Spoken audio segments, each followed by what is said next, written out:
अर्धं गतेशं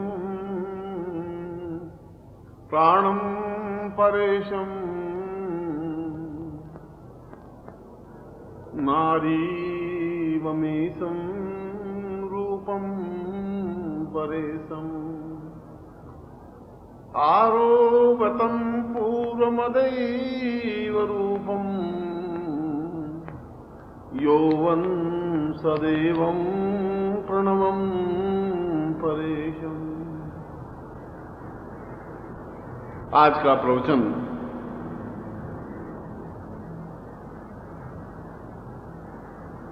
मैं उस इंद्र उपनिषद से उल्लेखित कर रहा हूं जो कि 108 उपनिषदों में सर्वश्रेष्ठ और अद्वितीय उपनिषद है। मैं सर्वश्रेष्ठ और अद्वितीय शब्द इसलिए लगा रहा हूं कि जो हमारे जीवन में उपयोगी है वह अद्वितीय है,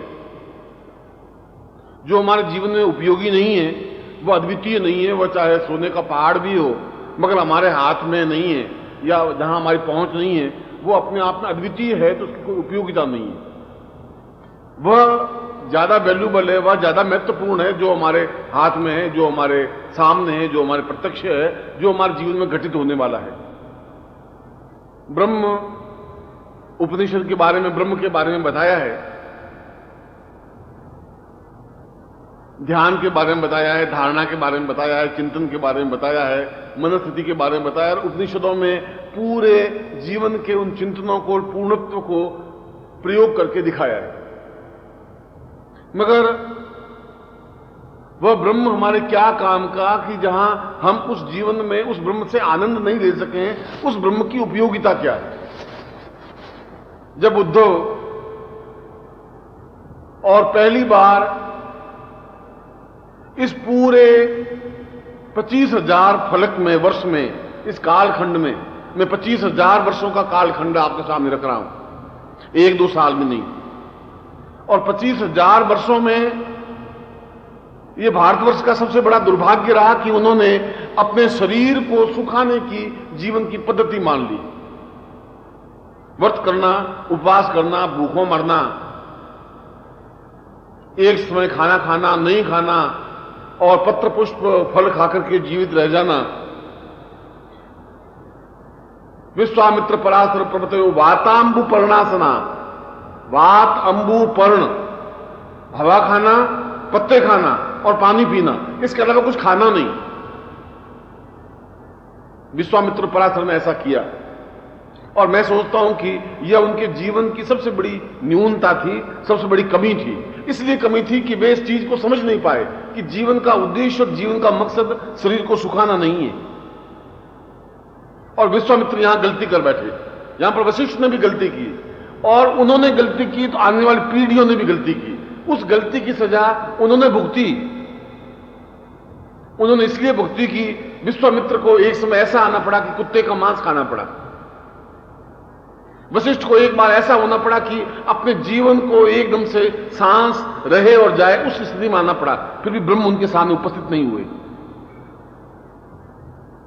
और यह पद्धति बुद्ध के समय में भी आई और बुद्ध का ध्यान, बुद्ध ने हमें एक चीज दी और कुछ नहीं, ध्यान।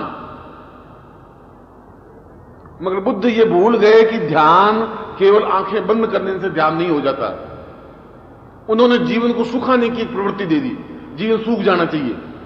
उन्होंने भूखे रहने की प्रवृत्ति दे दी, भिक्षुक बनने की प्रवृत्ति दे दी और भिक्षु बना करके अपने शिष्यों को, साधकों को भेज दिया चीन में और जापान में और देशों में। और उन्होंने कहा कि सिर मुंडवा देना चाहिए, भूखे रहना चाहिए।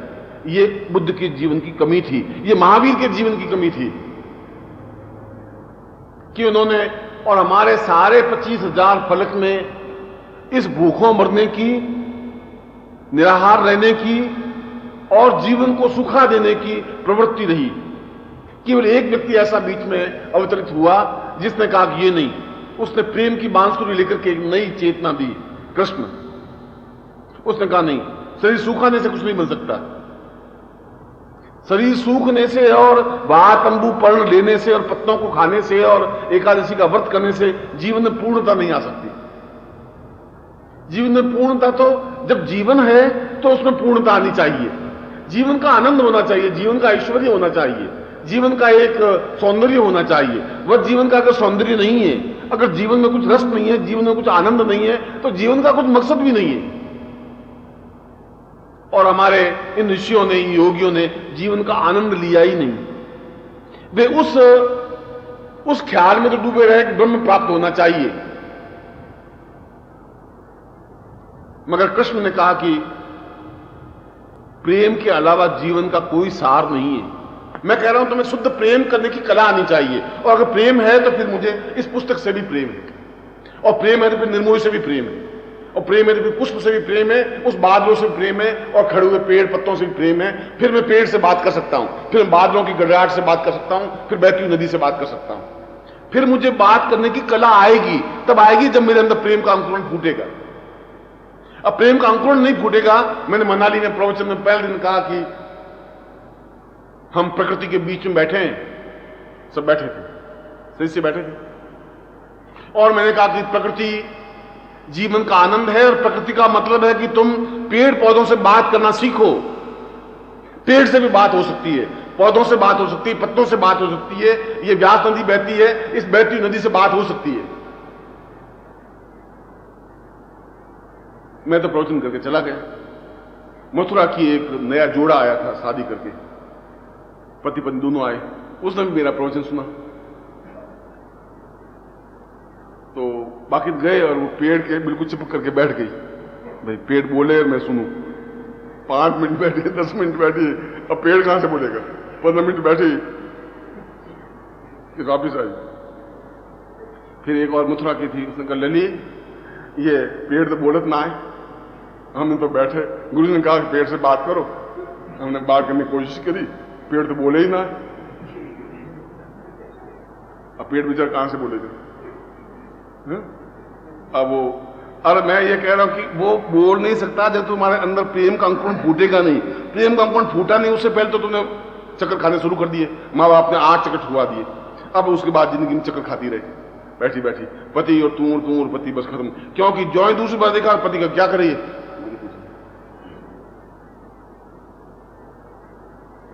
इसलिए वो पेड़ से बात नहीं कर सकते। वो लली पेड़ बोल नहीं रहा है तो पेड़ बोलेगा नहीं बेचारा।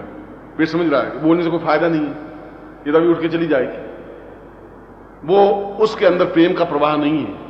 इसलिए आपने कभी नदी से बात करना सीखा नहीं, और आपने कभी बच्चे की किलकारी का आनंद लिया नहीं, और आपने कभी आज तक पूरी जिंदगी के इतिहास में आपको याद नहीं है कि फूल कैसा मुस्कुराता है और उस मुस्कुराहट में कैसा आनंद है, आपने अभी तक एहसास नहीं किया। और आपने कभी तितली का नृत्य देखा नहीं, और लहरों का नृत्य और लहरों की गीत आपने सुने नहीं सुने। इसलिए नहीं सुने कि आपकी जवानी नहीं आई, आपको प्रेम हुआ ही नहीं।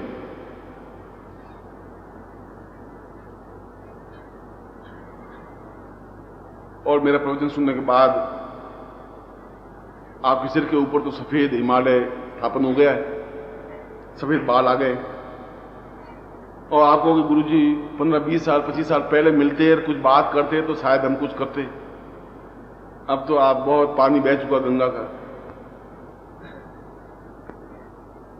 गंगा का पानी तो बहुत बह चुका, इसमें तो कोई दो राय नहीं। मगर बहुत बुढ़ा हिमालय, बहुत बुढ़ा बंदर होता है, बहुत तेजी से छलांग लगा सकता है, ये ध्यान रखना। प्रेम करने के लिए उम्र कोई बाधक नहीं होती। तुम शायद तुम्हारा, जब भी मैं प्रेम शब्द बोलता हूं, तुम्हारे मन में वासना के अलावा कुछ शब्द नहीं आता, ये गड़बड़ है। मैं प्रेम बोल रहा हूं, प्रेम का मतलब है अटैचमेंट, और तुम प्रेम का अर्थ सेक्स समझ रहे हो, बस डिफरेंस इतना ही है। तुम प्रेम का दूसरा अर्थ तुम्हारा समाज दूसरा समझ नहीं सकता। तुम जो ही मां को कहो कि मैं प्रेम करने लगा हूं, तो मां 3 बार आंखें निकालेगी, बाप को कहेगी सुन लो लाड ने कहा था, अब ये लल्ला प्रेम करने लगा है, अब तुम शादी करो। अरे उसने सीधा साधा कहा कि मैं प्रेम करने लगा हूं, प्रेम कर रहा हूं, उसमें कोई लंबी चौड़ी बात नहीं थी, मगर वो प्रेम का अर्थ सीधा वो ही समझेगा। इसलिए तुम्हारे पास जो प्रेम की परिभाषा है बहुत गंदी और घटिया और ऊंची है। तुम्हारे होठों पर प्रेम शब्द नाच नहीं सकता, तुम प्रेम बोल भी नहीं सकते। तो बोलोगे 10 बार, सोचोगे तो कोई नहीं है तो शायद प्रेम एक बार बोल लो, तुम प्रेम नहीं बोल सकते। तुम धड़ल्ले से मैं जैसे बोलता हूं कि प्रेम करना चाहिए, उस प्रकार तुम अपने परिवार में जाके बोलना, घर जाकर के कि आप गुरुजी सीख के आए, अब हम प्रेम करेंगे। तो पत्नी कहेगी कर्म फूटे तुम्हारे, सारा बुढ़े हो गए, सर ऊपर सफेद बाल आ गए, अब तुम प्रेम करोगे, जूते खाओगे। और बहू कहेगी ससुर जी सीख के आए प्रेम, अब प्रेम करेंगे। उनको भी प्रेम की परिभाषा वही ज्ञात है, प्रेम का मतलब वासना। पत्नी को भी वही ज्ञात है। और मैं कह रहा हूं कि यौवन तब तक आ ही नहीं सकता, संभव नहीं है। बचपन तो आ सकता है, वो तुम्हारे हाथ का नहीं है, और बुढ़ापा आएगा ही, वो भी तुम्हारे हाथ में नहीं है, मगर यौवन तुम्हारे हाथ में है, वो कभी ला सकते हो। इसलिए कृष्ण कभी वृद्ध हुए नहीं, और उन्होंने पहली बार प्रेम की परिभाषा दी, चेतना दी, और उसमें कोई वासना थी नहीं। जब मथुरा रवाना हुए, एक क्षण के लिए गोपियों से पीठ मोड़ी और रवाना। ऐसा नहीं होगी पीठ मोड़ी और फिर राधा के सिर पे हाथ फेरा, राधे को सीने से लगाया, तेरे बिना मर जाऊंगा मैं राधा, तू नहीं है तो कुछ नहीं है, और ललिता तू कहां गई, ऐसा कुछ बोले नहीं वो, क्योंकि वासना थी नहीं, वो तो प्रेम था। अक्रूर ने कहा चलो, चलिए, बस आधे सेकंड बाद रथ में बैठे रवाना हो गए।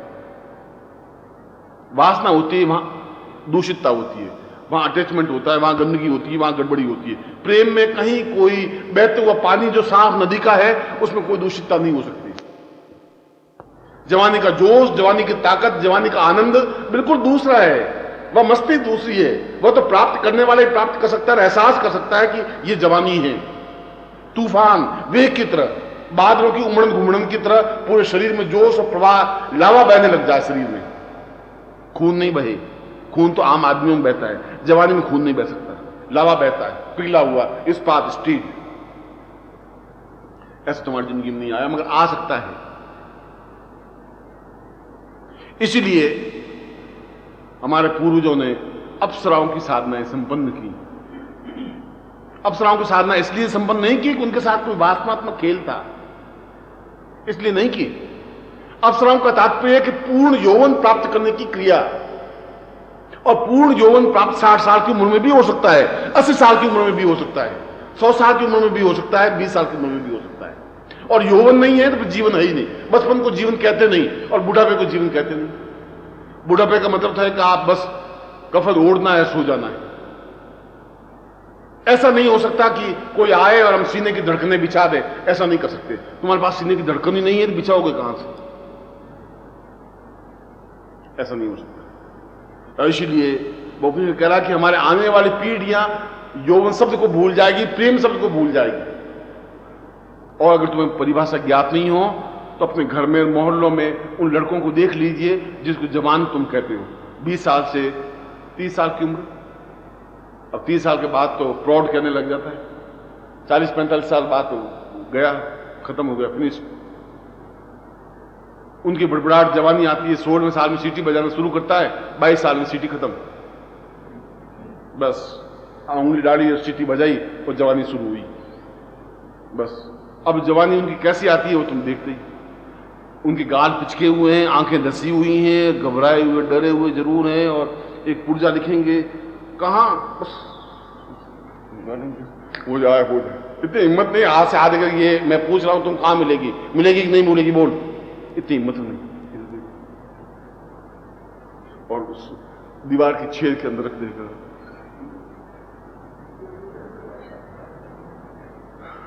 मैं उनकी जवानी देख देख के बहुत गौरवान्वित हो रहा हूं कि मेरा देश बहुत ऊंचा उठेगा, जवानों के कंधों पर सारा भार उठा हुआ। ऐसी जवानी आती है और ये जवानी नहीं है। जवानी तो मैंने कहा कि इंद्र ने उपनिषद में कहा है कि जवानी का मतलब है जहां पांव रखो वहां कुआं खुद जाए, पानी निकलने लग जाए, वह जवानी होती है। जवानी की आप समुद्र हिमालय से भिड़े और हिमालय पीछे खिसक जाए आपकी सीने से, उसको जवानी कहते हैं। आप सांस लें और तूफान बवंडर भूचाल आ जाए, उसको जवानी कहते हैं। और ऐसी जवानी आती है, ऐसी जवानी आनी चाहिए, चाहे पुरुष हो चाहे स्त्री हो, चाहे लड़का हो चाहे लड़की हो। और अगर ऐसी जवानी नहीं है तो फिर जवानी का कोई मतलब नहीं, कोई परिभाषा नहीं है, फिर कोई अर्थ नहीं है, कोई चिंतन नहीं है। ऐसी जवानी मैंने देखी है, ऐसा प्रेम मैंने देखा है, ऐसा एहसास मैंने किया है, और कहा है, देखा है, इसलिए मैं कह सकता हूं, कहने की क्षमता रखता हूं। दो टूक मैं इसलिए कह सकता हूं कि मैं ऐसा कर सकता हूं। मुझे कोई घबराहट नहीं है, कोई चिंतन नहीं है। मुझे किसी प्रकार का मन में दूषितता नहीं है, मेरे मन में कोई आंख में गंदगी नहीं है, पाप नहीं है। और जब पाप नहीं है तो मैं कहने में हिचकिचाऊंगा नहीं जिंदगी में। और वह जीवन के उन अप्सराओं की साधनाएं उन हमारे ऋषियों ने इसीलिए की, उन 5 ऋषियों के अलावा। और जब इंद्र ने उपनिषद रचा और उसने कहा कि बिना इन साधनाओं के, अप्सराओं के साधनाओं के, और अप्सरा का तात्पर्य है कि जीवन की सुंदरतम वस्तु, जीवन की। अप्सरा का मतलब कोई नारी शरीर नहीं, अप्सरा पुष्प को भी अप्सरा कह सकते हैं। रात को चांदनी खिले उसको भी अप्सरा कह सकते हैं। चांदनी नृत्य कर रही है और हम बैठे हैं। अब तुम कहो कि चांदनी साड़ी नृत्य कैसे करती गुरुदेव, ये कुछ समझ नहीं आया। अब तुम्हारे सामने चांदनी नृत्य नहीं कर सकती, क्योंकि तुम्हारे सामने तो चंद्रमा उगा और चंद्रमा अस्त हुआ, बस खत्म। तुमने गुलाब के पुष्प में किसी की चेहरा, किसी का बिंब, किसी का चित्र नहीं देखा होगा। तुम्हारे गमले में और घर में और बगीचे में गुलाब खिला होगा तो ज्यादा से ज्यादा तोड़ा होगा, कोट की कॉलम टांग दिया होगा, मगर उसमें चेहरा कौन सा दिखाई दे रहा है, मुस्कुराहट कैसी है, वो कभी मुस्कुराहट तुमने आंखें नहीं देखी, नहीं, वो तुम देख ही नहीं सकते, क्योंकि वो जवानी की आंख देख सकती है, वासना की आंख नहीं देखती। वासना तोड़ देती है और कोट के कॉलर में लगा देती है, जवानी तोड़ नहीं सकती, जवानी जोड़ सकती है। इसलिए उसने कहा कि उन अप्सराओं की साधना जीवन में आवश्यक है, जो जीवन को आनंद दे सके, वासना दे सके नहीं कह रहा हूं, आनंद दे सके, जीवन में तृप्ति दे सके, जीवन में एहसास दे सके। जहां अच्छा लगे वहां बैठे और 5 क्षण, 2 क्षण, घंटा, 2 घंटा बिता दे, वह जीवन का सबसे बड़ा आनंद है। और भट्टर ने कहा कि मैं जब नदी बह रही है तो छल छल में उस नदी की बहती हुई अप्सरा का नृत्य देख रहा हूं। जब फूल खिल रहे हैं झूमते हुए पुष्पों में देख करके मुझे अप्सराओं का नृत्य में अपने सामने साकार देख रहा हूं। इसलिए अप्सरा को स्त्री का तात्पर्य नहीं है, किसी नारी शरीर का तात्पर्य नहीं है। जो भी कुछ जीवन में अनुकूलता दिखाई दे सके वह अप्सरा है।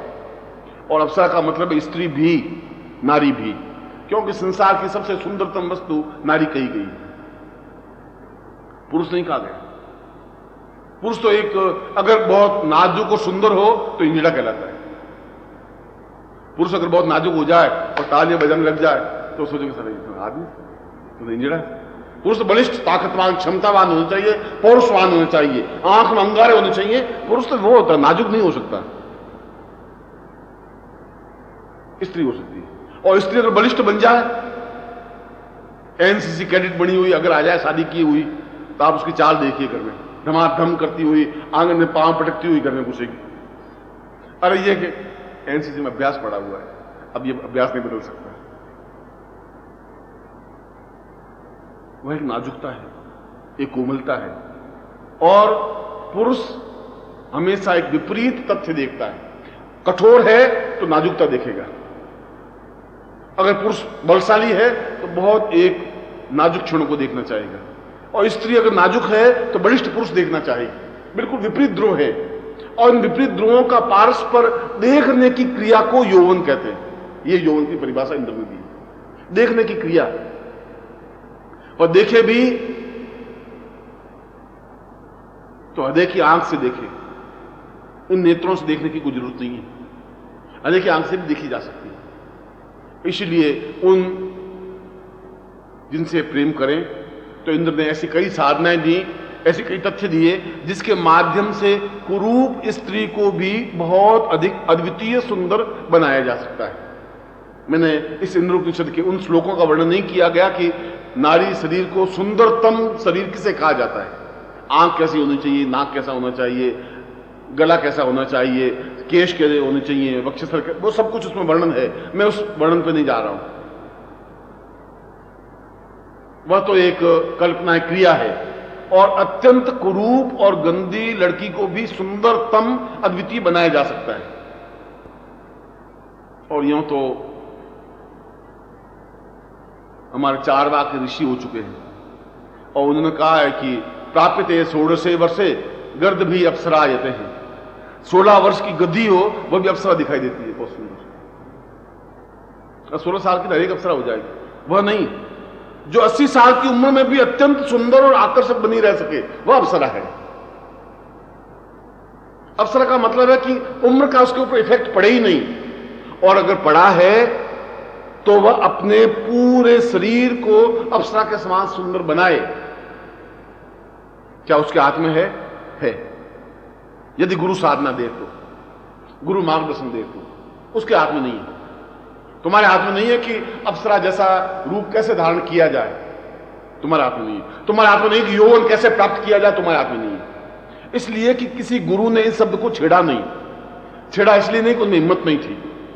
समाज वाले क्या कहेंगे, और ये बहुत लोग क्या कहेंगे, अरे गुरु जी जवानी के बारे में बोल रहे हैं, ये ऐसे कैसे लोग कहेंगे, कल को लोग नहीं आएंगे तो चढ़ावा कैसे चढ़ेगा। इसलिए वे गुरु बोलना बंद कर दिया उन्होंने, और उन गुरु के खुद के पोपले मुंह, धंसी हुई आंखें और चश्मा चढ़ा हुआ देख करके एहसास भी नहीं होता कि गुरु है। गुरु है धड़ल्ले से बोले, ताकत के साथ, क्षमता के साथ बोले, सुने तो सुने, नहीं आए तो नहीं आए, शिष्य की इच्छा है। अगर तुम्हें दमखम है, शिष्य अपने आप आएगा ही। ये दमखम होना चाहिए गुरु में, क्षमतावान होना चाहिए। वह उसको यौवन दे सकता है अपने शिष्य को, वह उसको सुंदरतम अद्वितीय रूप दे सकता है। दे सकता है, दे ये जरूर नहीं है। क्यों जरूर नहीं है? यह तो एक मांग है, डिमांड है। आप क्या चाहते हैं ये आपकी इच्छा है, और मैं क्या दूं यह मेरी इच्छा है। अधिकार नहीं है तुम्हारा, यह मेरी इच्छा है। आप मेरी इच्छा को अनिवार्य बना दें, यह आपकी युक्ति है। आप कहोगे गुरु जी मुझे सुंदरतम बनाइए, कोई जरूर नहीं बनाऊं, ठेका नहीं दे रखा है तुम्हारा। मैंने विद्या इसलिए थोड़ी सीखी है कि मैं तुम्हें नक्शे से श्रृंगार करता रहूं, मगर आप उस स्टेज पर मुझे लाके खड़ा कर दें कि मैं करूं ही, हो ही। वह एक लड़का था, रोज पहले गांव में पनघट होते थे। पनघट का मतलब है जहां पानी कल से भरकर के घर में पानी, अब तो नल लगे, पहले नल होते नहीं थे। वो लड़का रोज पनघट तक जाता, उस लड़की को देखता, फिर घर आ जाता, फिर 24 घंटे इंतजार करता, फिर दूसरे दिन फिर वो जाता, उस लड़की को देखता, फिर 4 महीने तक बराबर गया उस लड़की को देखता। लड़की ने कहा ये कोई लोटन कबूतर है, रोज फड़फड़ा रहा है, कोई चीज तो दूसरी है। उसने एक दिन चलती चलती कहा कि तू रोज क्या कर रहा है? कि मैं तुझे झांक रहा हूं, देख रहा हूं, बहुत सुंदर है तू। उसने कहा कि क्या होगा? उसने हुआ, मैं तो पनगढ़ तक आया हूं और गारंटी के साथ एक तू मरगढ़ तक रोती रोती आएगी, मैं मरूंगा तो तू छोड़ नहीं सकती मुझे, ये भी गारंटी है। मैं पनगढ़ तक ही आया हूं, तू मरगढ़ तक आएगी। इतना मुझमें भी दमखम है, इतना तुम में भी दमखम हो कि तुम मुझे कंपेल कर दो कि मैं तुम्हें जवानी दे सकूं, इतना कंपेल कर दो कि मैं तुम्हें सुंदरतम बना सकूं, और मैं बना सकता हूं गारंटी के साथ, अद्वितीय रूप से। मगर कंपेल करना है तो गुरु या आवश्यक तो नहीं है, गुरु से तुम छीन नहीं सकते, स्नैच नहीं कर सकते, ले नहीं सकते, गुरु से मांग सकते हैं। और मांगे, और मेरी इच्छा है कि मैं दूं। मेरी जेब में तो नोट, सेठ जी की जेब में तो बहुत नोट पड़े, भिखारी मांग रहा है, हिम्मत है तो दे देगा, नहीं तो नहीं देगा। ये तो आपकी कितनी करुणार्द्र है, आपके गले में कितनी दया है, कितनी क्षमता है, बोलने की कैसी क्षमता है, उसमें डिपेंड है। इसलिए मैं प्रश्न कर रहा था और मैं समझा रहा था कि जीवन में अप्सराओं की साधना करना जीवन का पहला और अंतिम धर्म और कर्तव्य है।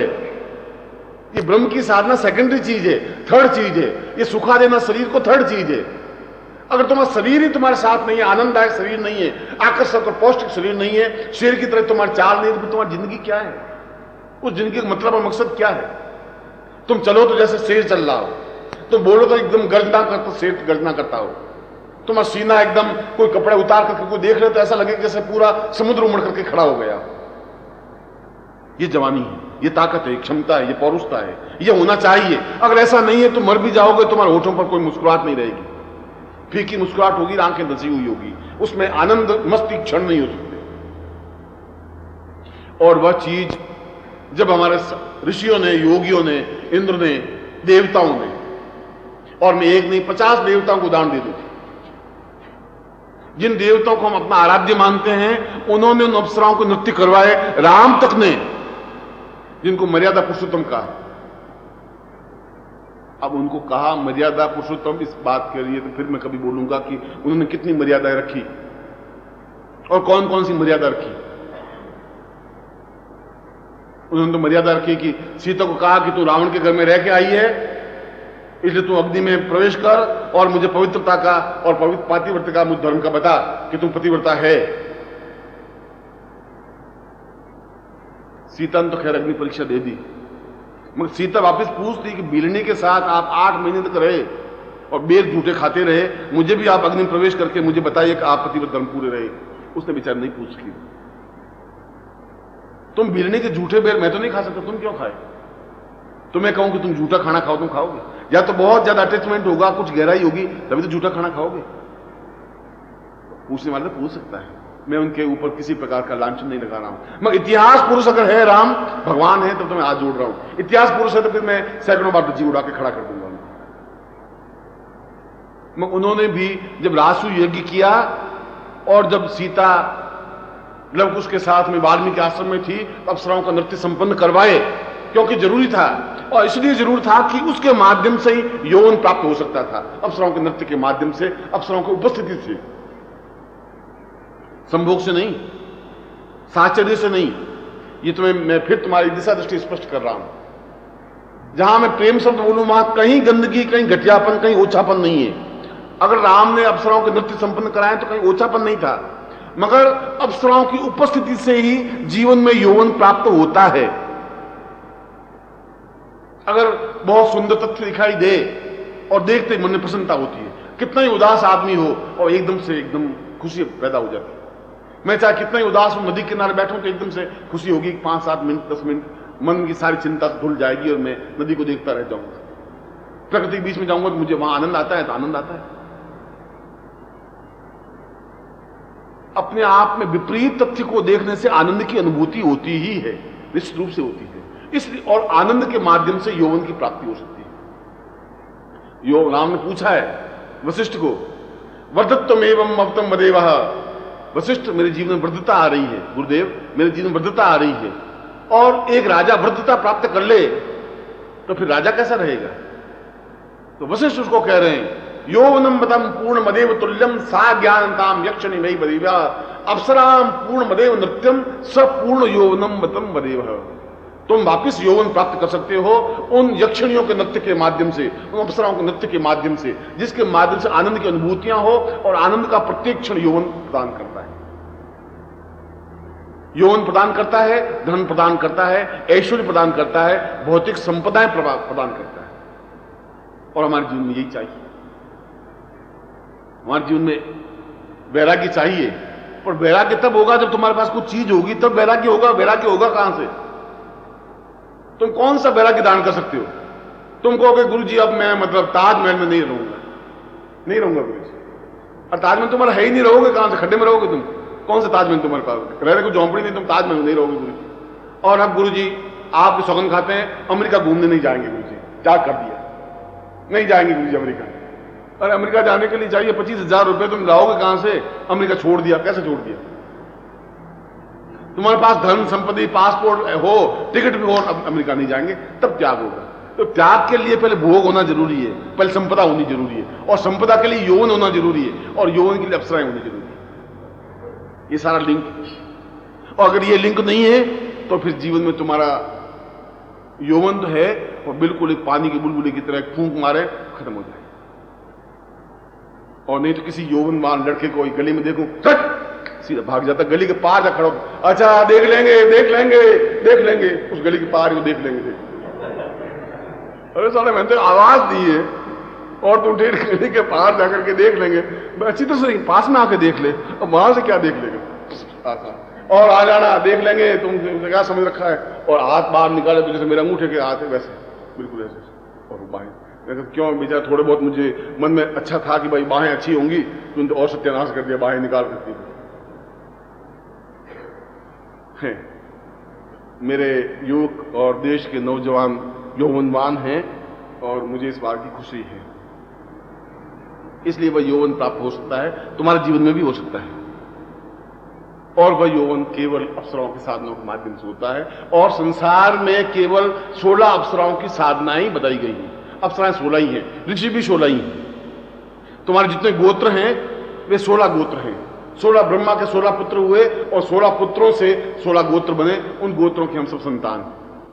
अप्सराएं भी 16 ही कही गई। और मैंने कृष्ण का उदाहरण दिया आपको।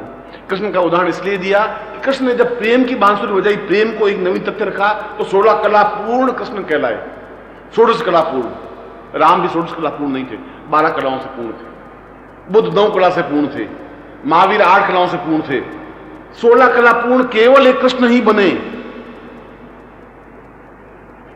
और जो 16 कला पूर्ण होता है वह जीवन में किसी भी क्षण किसी भी वस्तु का आनंद ले सकता है। उनका पूरा जीवन आनंदमय व्यतीत हुआ। युद्ध में भी, महाभारत युद्ध में भी, द्वापर में भी, मथुरा में भी, और ब्रज में भी, गोकुल में भी और वृंदावन में भी। उनका पूरा जीवन, एक पूरा जीवन देखा जाए तो आनंद के अलावा उनके जीवन में कुछ और न्यूनता थी नहीं। धन, दौलत, वैभव, ऐश्वर्य, संपदा, सुख, सौभाग्य, सब कुछ। इसलिए 16 कला पूर्ण थे। और इसीलिए जीवन में 16 का महत्व है। आप भी उन 16 कलाओं को प्राप्त कर सकते हैं। कलाओं का मतलब है जीवन में वे गुण, वे तथ्य, वे जीवन का। तुम 52 साल के हो, ये 52 क्या चीज है? तुमने एक एक सीढ़ी बढ़ करके 52 साल पार कर दिए। और 16 कला का तात्पर्य है कि एक कला का एक विशेष गुण, जीवन की एक उन्नति, एक स्टेज, फिर जीवन की second stage, third stage, fourth stage और 16वीं स्टेज। और 16वीं स्टेज का मतलब है किसी भी सिद्धि, किसी भी साधना और किसी भी अप्सरा और किसी भी देवता को सामने खड़ा कर दे, नृत्य करवा सके, आप करवा सके। लक्ष्मी आए और आवे, नृत्य करे करे और मुझे दे जाए दे जाए।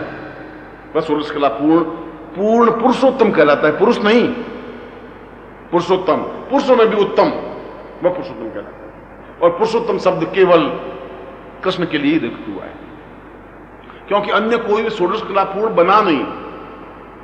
बुद्ध और कुछ समय जिंदा रहते, यदि बुद्ध को मार नहीं दिया जाता तो बुद्ध जरूर 16 कला प्राप्त कर पाते, क्योंकि उस स्टेज को प्राप्त कर रहे थे। वो जीवन की विडंबना है, जीवन की न्यूनता है। और इसीलिए उम्र इस बीच में कहीं बाधक नहीं होती। ऐसा नहीं है कि तुम 50 साल के हो गए अब तुम 16 कला प्राप्त नहीं कर सकते, ऐसा नहीं है। अब तुम अवसर साधना नहीं कर सकते, ऐसा भी नहीं है। अब तुम पूर्ण यौवन प्राप्त नहीं कर सकते, ऐसा नहीं है। वापिस अगर कभी जीवन में, अब मैंने ऐसा स्टेज एहसास किया है कि अब मुझे गृहस्थ शिष्यों को कभी तंत्र सम्मेलन में ले जाना चाहिए। शायद तुमने मई या जून के अंक में मैंने कहीं लेख दिया है, शायद जून का अंक तुमने पढ़ा है कि नहीं पढ़ा है मुझे मालूम नहीं, और मैंने उसमें दिया है। और उस तंत्र सम्मेलन की चर्चा हुई है। और जो यहां पर बहुत जोश खा रहा था कि तंत्र सम्मेलन में मैं खुद तांत्रिक हूं, गुरुजी आप चिंता मत करिए, वो वहां जाकर के 4 बार ड्यूटी भर के आया है। अभी तंत्र सम्मेलन शुरू नहीं हुआ।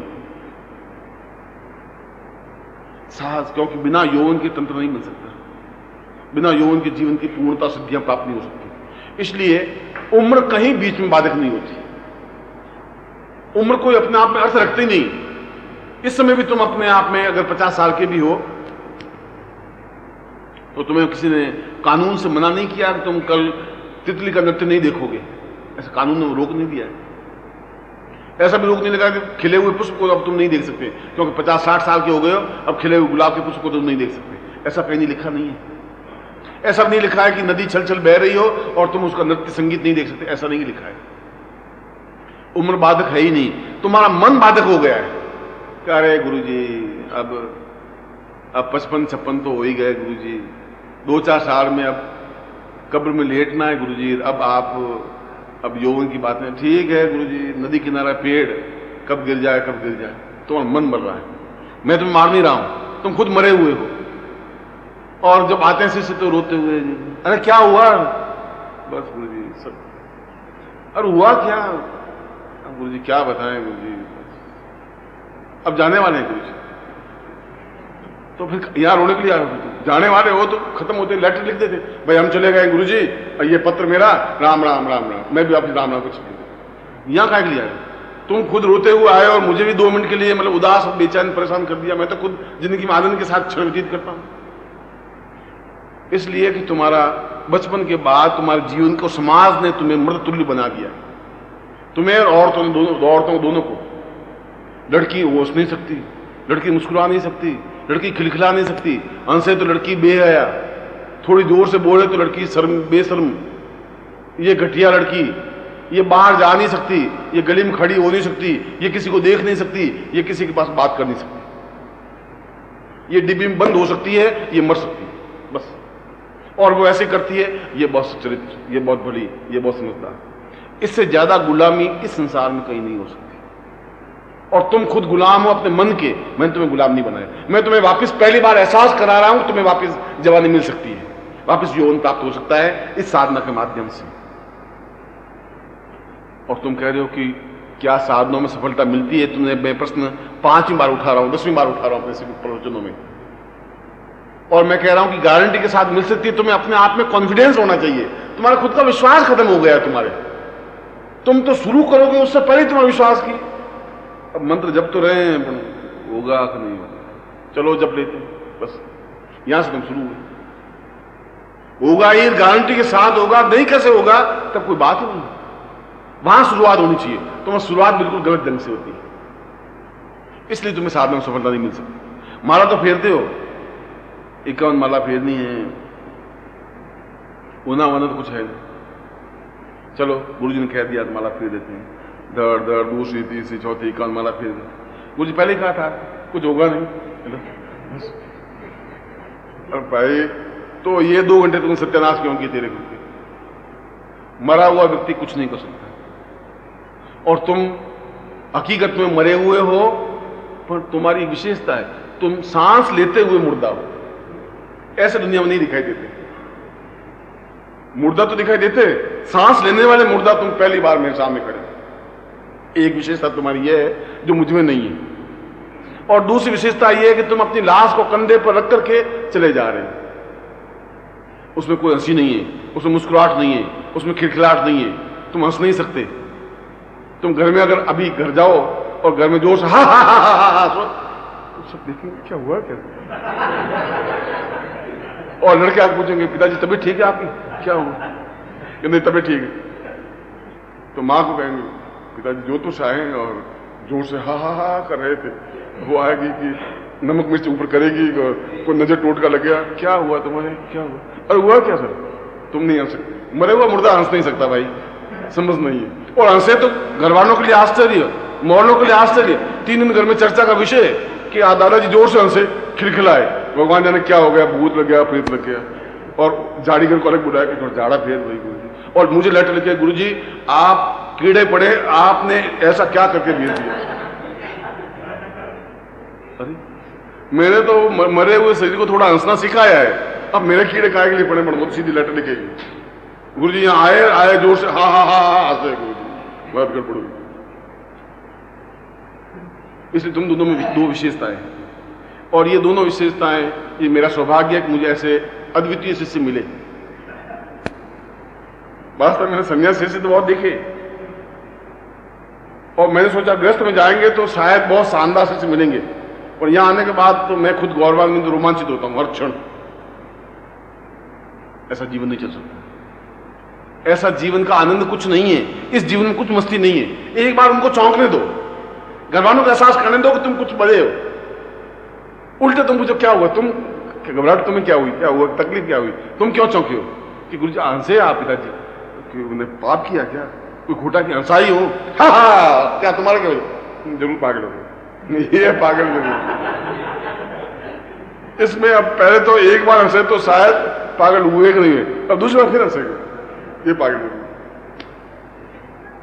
हमारा समाज कितना डिबिंग बंद हो गया है। तुम कल्पना में उदाहरण दे रहा हूं तुम्हारे सामने, और कोई स्त्री घर में आके हंसने लग जाए तो पति की तो हालत खराब हो जाए। वो जोर से अगर यहां से कुछ सीख के जाए मुझसे हंसना, और जाकर हा हा हा, वो पास में आके बैठे कि क्या हुआ तेरे, क्या सब ठीक ठाक तो है? तुम ठीक ठाक है, क्या हुआ, क्या जवानी हो जाए, तुम क्या समझता है सारा? गई बुढ़िया थी है, जवानी होती है। ये गुरुजी ने जवानी अलग सिखा दी है सर, ये शिविर लगा रहे हैं जवानियां बांटने फिर रहे।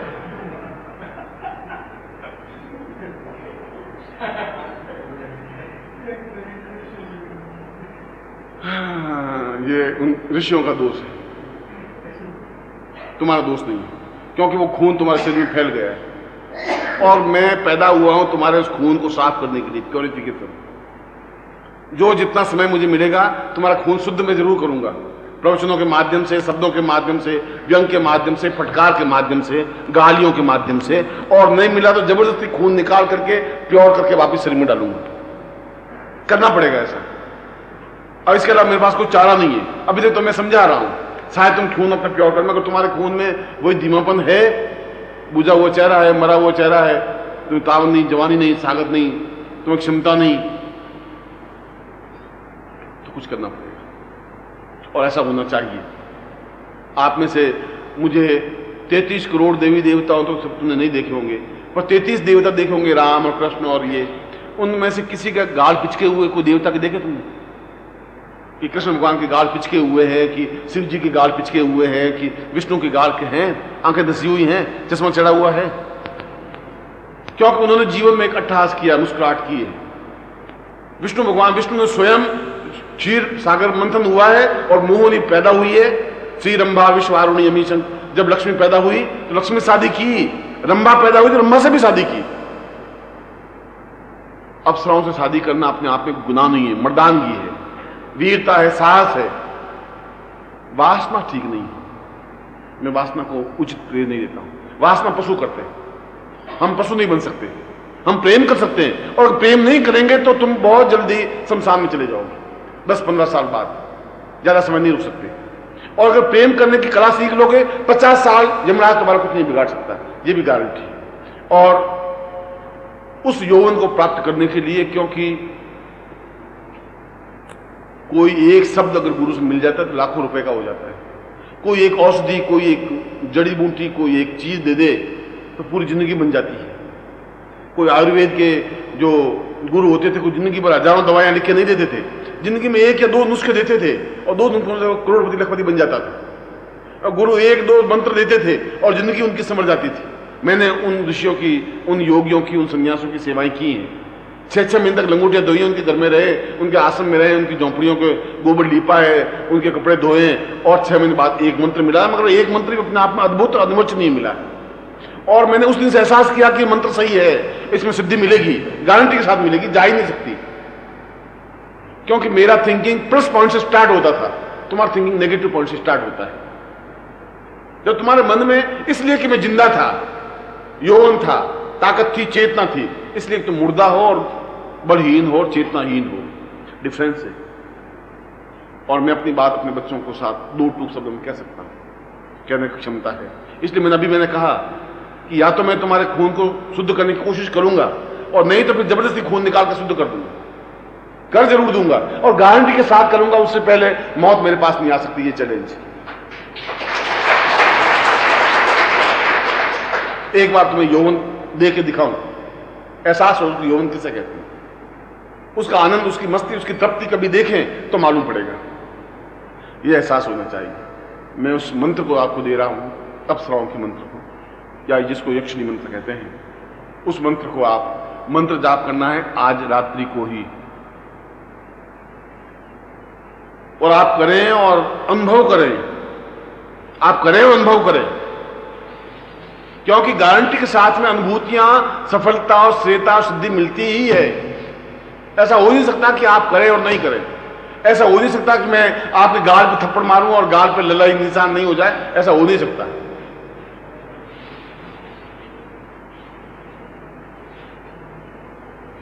ये मंत्र जब आप स्फटिक माला से कर सकते हैं, या आपके पास जो भी माला हो उससे कर सकते हैं। आपके पास सामने चित्र होना चाहिए, आपके पास में 16 यंत्र होना चाहिए, और मंत्र मैं आपको लिखवा देता हूं। इस मंत्र को आप जपेंगे और 51 माला मंत्र जाप करेंगे। प्रयोग को करवा देता हूं पहले आपको उस यंत्र को प्रत्यक्ष सिद्धि में। हालांकि 51 माला मंत्र जप की जरूरत नहीं होती, यदि गुरु चाहे तो सीधा प्रत्यक्ष संभव हो सकता है। तुम बाजार से, ये तेरे नजर का चश्मा कितने का है? ये कितने में बनवाया तुमने? 75 रुपए का। बैठ जाओ बेटे। भोलेनाथ जी ने 75 रुपए का एक चश्मा बनवाया। उन्होंने 1-1 रुपया कमाया, 5-5 रुपए कमाए, और 75 रुपए इकट्ठे किए, और इकट्ठे करके उन्होंने एक चश्मा खरीदा। उनके पास एक चश्मे की जरूरत थी, और मैं अपने पास मेरे चश्मा है, मैंने उनको दे दिया और उनके पास चश्मा आ गया। या तो आप 51 माला मंत्र जाप करके उन अफसरों को सिद्ध करें, या मेरे पास सिद्धि है मैं सिद्धि दे दूं। मैं उदाहरण दे रहा था। ऐसा भी संभव है, ऐसा भी संभव है कि 1-1 रुपया मेहनत करके 75 रुपए इकट्ठे करके चश्मा खरीदे, उसमें उनको 3 महीने 4 महीने लग सकते हैं 75 रुपए इकट्ठे करने में। और ऐसा भी हो सकता है कि मेरे पास है और मैंने दिया, उनका पर्पस सॉल्व हो गया, आपका पर्पस सॉल्व हो सकता है। इसलिए मैंने कहा कि यौवन में तुम्हें दे सकता हूं, जब यौवन दे सकता हूं, वेग दे सकता हूं, स्फूर्ति दे सकता हूं, अवसरों की सिद्धि भी दे सकता हूं। यह तो ग्रास्पिंग पावर तुम्हारा कितना है उस पर डिपेंड है, तुम कितना ले सकते हो। तुम्हारे यहां से कुर्ता अगर फटा हुआ है और मैं इसमें चाहे कितना 10 घड़े डाल दूं तब इसमें पानी नहीं ठहर सकता। लेने की क्षमता होनी चाहिए, एक अटैचमेंट, एक प्यार, एक स्नेह, एक समर्पण, एक दूसरे में पूर्ण रूप से डूब जाने की क्षमता, और मैं आज्ञा दूं तुम पूरी पालन करो, ऐसा हो सकता है। और आज्ञा मुझे जरूरत है नहीं, तुम्हारे बिना मेरा काम चल रहा है, ऐसा तो नहीं तुम मेरे पांव दबाओगे मुझे कमा के दोगे, न तुम्हारी कमाई की जरूरत है न मेरे शरीर की मालिश की जरूरत है। जब मालिश करवानी होगी तो मैं अफसरों से मालिश करवा दूंगा, तुम्हारी जरूरत है ही नहीं मुझे।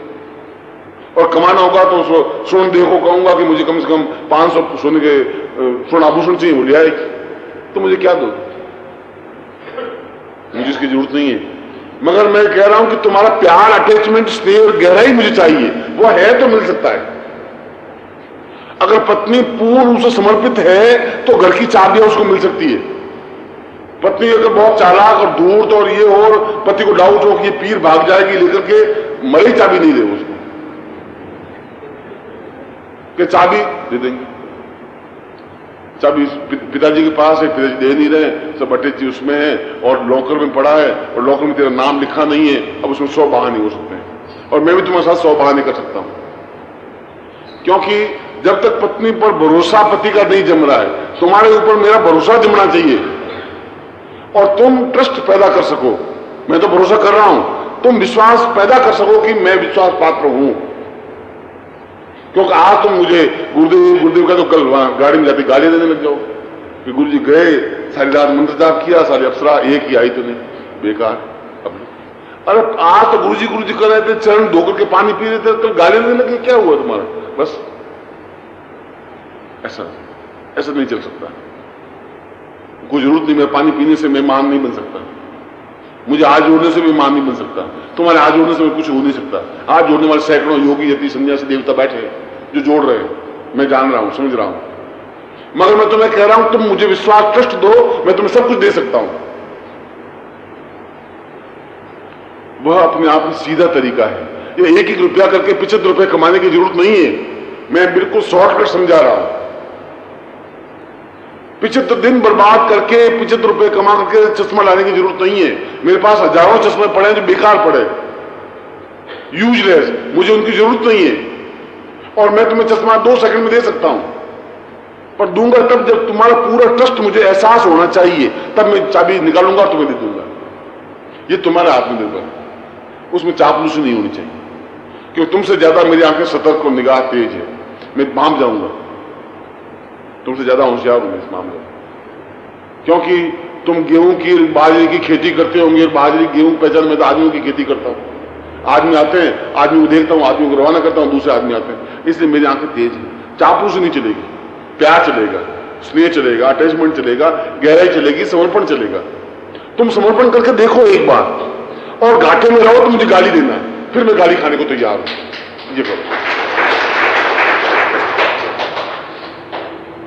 मंत्र निर्मोही तुम्हें लिखा देगा, बोर्ड पे लिख देगा, जिससे तुम सही लिख सकोगे। मैं एक बार उच्चारण करवा दूंगा, गुरुमुख से मंत्र मिलना चाहिए, मैं उच्चारण करवा दूंगा। अपने सामने यंत्र और चित्र रखो,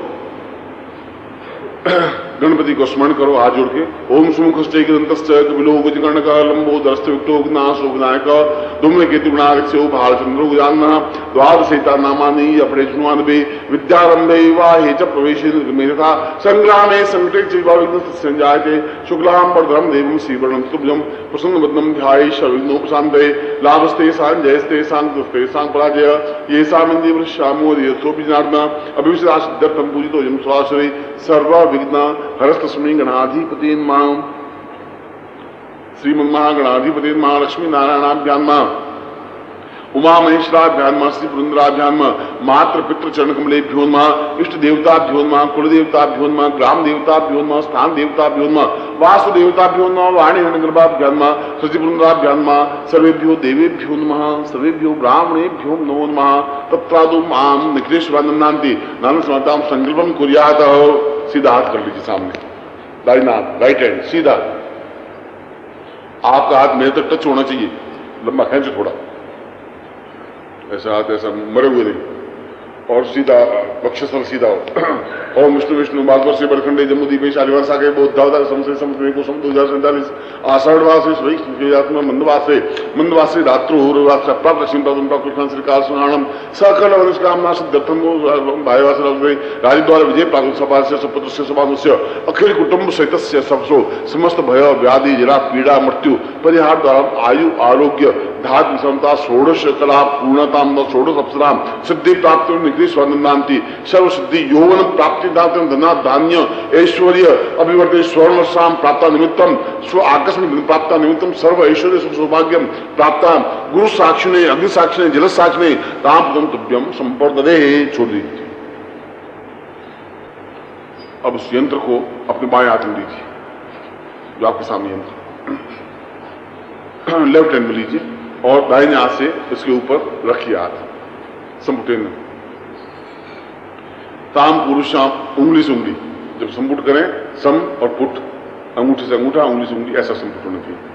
ताम पुरुषाम सा चैतन्यम पुरुषे पुरुषा तस्मान सा रंभा ऋषि मेनका सा स्वर्णदेहाम सा चैतन्यम मां समस्त शरीरे आवायामी आगच्छ आगच्छ साम पुरुषाम स्मानम सचिन की ताम दीघात बिंसाम पुरुषम अधस्मानम सकृते स समस्त षोडश कला पूर्णन ताम गुसाक्षणे षोडश सिद्धिम प्राप्तानंतम षोडश अणिमादि सिद्धिम सा षोडश अप्सराम सा यक्षिणी षोडश अक्षिणी साम अप्सराम माम शरीरे थापयामि ताम तुभ्यम संप्रदे।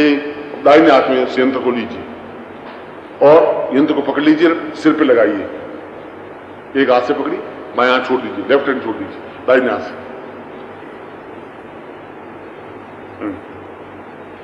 ताम ब्रह्माम स्थापियामि इदमैश्वर्यम से पुरुषम तस्मानं सचिन्त्य पुरुषान् स्मानं दिक्लाति बापुसन साम इक्षणिं पुरुषम नेतुम ललाटे स्थापियामि नमः। ललाट में इस यंत्र को लगाइए। साम पुरुषम सतिनम दीर्घायुषम पुरुषान् स्मानं सा पुरुषम स्थापियामि न नेत्रोः साम पुरुषम स्मानं स्वर्णयाम पुरुषम आकस्मिक प्राप्त पुरुषम मुखे सा चैतन्यम पुरुषम समेनका मनका पुरुषम स्मानं ग्रीवायाम सा दीदाम पुरुषम तस्मानं सदीर्घा पुरुषम वक्षस्थलो ताम दीर्घायुत्वाय सागुर शब्दस्वामी चातुर्य पुरुष अरे जहां फेफड़े खत्म होते हैं दीर्घायुत्वाय बलाय उदरे साम नेभूषा पुरुषमानम सचैतन्य नाभू सा दीर्घा सा पूर्वा अथास्मानम स रंभो उरुष्यम सा चितना स्वर्ण रेखा आवायाम स्थापयामि स लिंगे साम दीर्घायुत्वाय बला पुरुषम जंगाभ्याम पद्मे ताम दोनों जंगाओं पर दीर्घाम पूर्वा पादयो साम दीर्घायुत्वाय बला चरणेशु ताम दीर्घा साम पुरुषम बाहुभ्याम पर स्तोमे क्रम वीर जम्मा आत्मा में पृष्ठीर में पीठ में अंध पुरुषम अथस्मान स सर्वांगी नेमी उस यंत्र को पूरे शरीर में लगाते हैं। मानव सा चिंतु सा पुरुषम आसमान तो भ्याम संपर्द दे उस यंत्र को सामने रख दीजिए।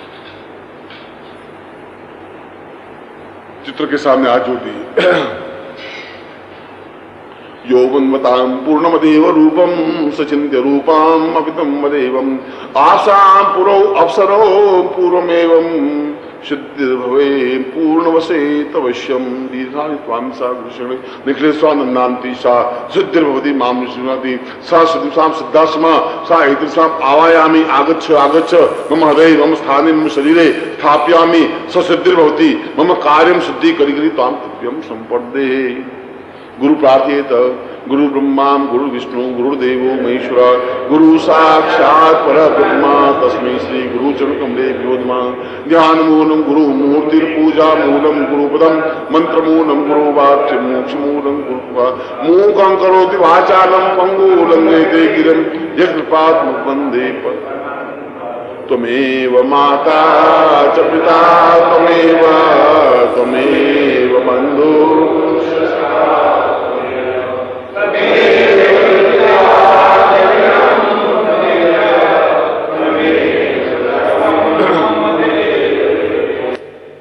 पूज्याम नाम सांगाय सपरिवाराय सायुधाय सशक्तिकाय महान गणितामूर्ति मामती पुरुषाम मुद्रुसाध्याय समस्त वेद वेदांग उपनिषद आध्यात्म पुरुष मम गुरु ताम शासने मम सिद्धिमती प्रार्थी तत्व्यम संवर्धदे। ये मंत्र आपको निर्मोही लिखा देगा। बोल ओम ऊम मम रम काम स्वम सुम मम पम स्वर ध पुम कम आम यों गुम प्रत्यक्ष सिद्धिम दर्शय वश्य फट। इसमें पत्रिका में 16 अप्सराओं को दिए हैं, उनमें उसी क्रम से इनका बीज मंत्र है। जैसे सबसे पहले उरुसी है, उरुसी का बीज है, फिर मेनका है, मेनका का बीज है, फिर रंबा है, रंबा का बीज है। इसमें 16 बीज हैं और उसके 16 बीज के साथ में उनको गुरु सिद्धि दी हुई है। इसलिए इस मंत्र का जप करना है आपको। और रात्रि में 51 माला अगर नहीं हो सके किसी वजह से आपको, तो आप 21 पर विश्राम कर सकते हैं। 21 के विश्राम के बाद 35 पर विश्राम होता है और 35 के बाद 51 विश्राम होता है।